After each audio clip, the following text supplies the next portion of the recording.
Hi everyone, my name's Jane Trotter and this is Accelerando Piano. Today we're going to be looking at keyboard geography. Basically, how to find your way around the keyboard, working out the letter names of the white keys and looking at the black keys and their groupings of 2 and 3. So let's put the overhead camera on and I'll put this up so you can see me as well.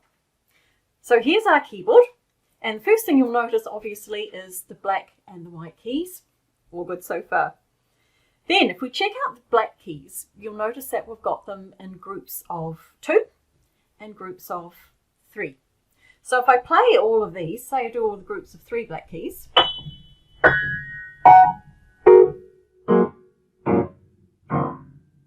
then all the groups of 2 black keys, and we'll start at this end this time.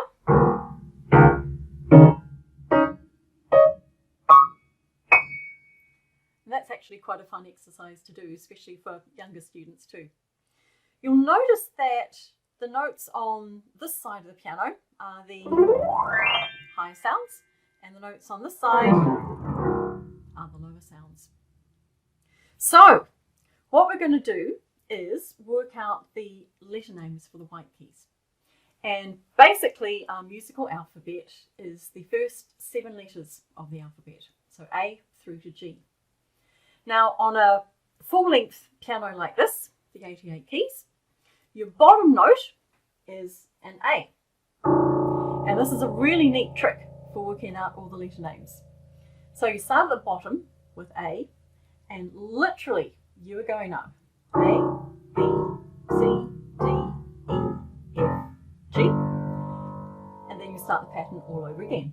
A, B, C, D, E, F, G. And so on and so on. A, B, C, D, E, F, G.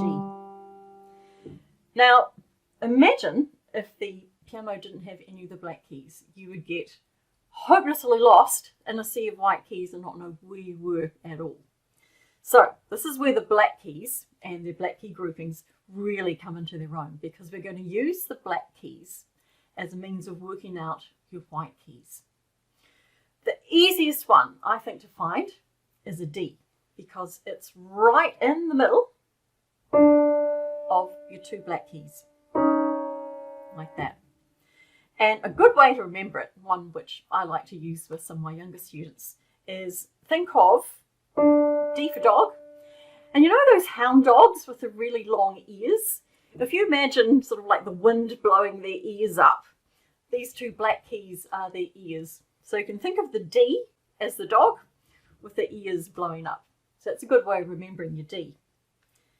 Then the next 2, probably the easiest ones, would be F, which is at the bottom of your group of 3 black keys, and B, which is at the top of your group of 3 black keys. And I was thinking of a way to help remember this.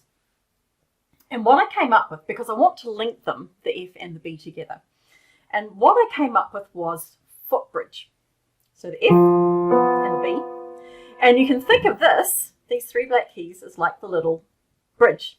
As literally you're walking over, walking across, and then you've got your F and your B. So those are a couple of ways of remembering how to find some of the white keys. You've actually got 3 of them sussed. And once you know those, it's easy to fit in the letter names of the other notes. So, a good example of a little exercise you can do is to find all of the notes which have the same letter name. So, for example, we can do all of the Ds. We can start at the bottom and this side because that has the low sounds. And you can go up all of the Ds. You could try an E, for example. So there we go, there's an E, and so on. One thing I should mention is that if you have a smaller size keyboard, say only the 61 keys, you won't have these 3 bottom keys. Your lowest note will be C. So you've just got to be careful when you do that neat little trick of starting down the bottom with a A.